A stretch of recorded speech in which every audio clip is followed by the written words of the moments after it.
Morning everyone. To redeem the time, I'll spend 4 minutes with you talking on food price increase in South Africa during lockdown. The presentation will cover 3 points. First point, we'll talk about food price increase measurements. The second point, we'll talk about the trend and drivers of food price increase. And the last point, we'll talk about the impacts of that food price increase on our household, especially our vulnerable household. Let's go straight to the first point. Food price increase is measured in South Africa by using consumer price index. And how does consumer price index work? Consumer price index tells us how level the price of consumed commodities has changed between 2 points. Let's make an example. Last month we went to Shoprite and found that 10 kg of nyala costed 6 rand, and today it's 70 rand. Calculating consumer price index between those 2 points, last month and today, you know how many percent of rand that was increased on the 10 kg of nyala. Consumer price index is calculated as follows: cost of the market baskets in given year over cost of the market baskets in the past year times 100. Concerning the trends and drivers, according to our data collected from PMB for 7 crops, it has been seen that 4 of them, namely potatoes, cooking oil, onion, and rice, have shown a steady increase in prices during the hard lockdown, especially. And after hard lockdown, there was a decrease in prices, and slightly increased again when approaching to the festival period, where there was high demand of those products. But except for rice, which has been increasing since the beginning of the lockdown, and until now it's higher than before. What could explain that?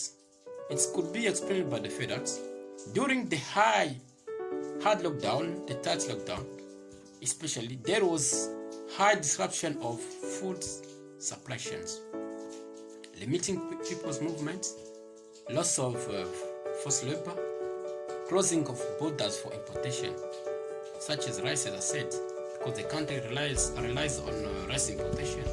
Due to the hard lockdown, closing of borders, there was no rice which could get into the country. Therefore, there was a shortage of food in the market in the country, high demand of food, and the price increased. With regard to the other 3 products, maize meal, frozen chicken, and white sugar, by surprise, instead of increasing during the tight lockdown, there was a decrease in prices and fluctuation for white sugar prices. And what could explain this? That could be explained by the fact that South Africa produces a lot of frozen chicken, lots of maize meal, and export it.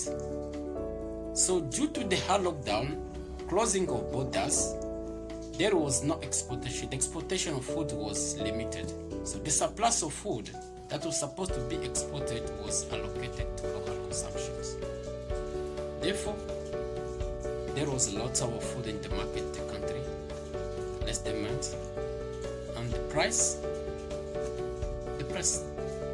decreased. And what is then the impact of that food price increase on our household, especially our vulnerable household? Due to the fact that our household have lost their jobs, have lost their purchase power, food price increase in the market, our household have experienced hunger, and until now there are some households which are experiencing hunger. Due to that, accessibility to safe and nutritious food for them was limited. They tend even to reduce the quantity of food eaten per day, reduce the numbers of meals. They tend even to buy cheap foods with no essential nutrients. Safe and nutritious food was expensive for them. They can't afford it due to lack of money.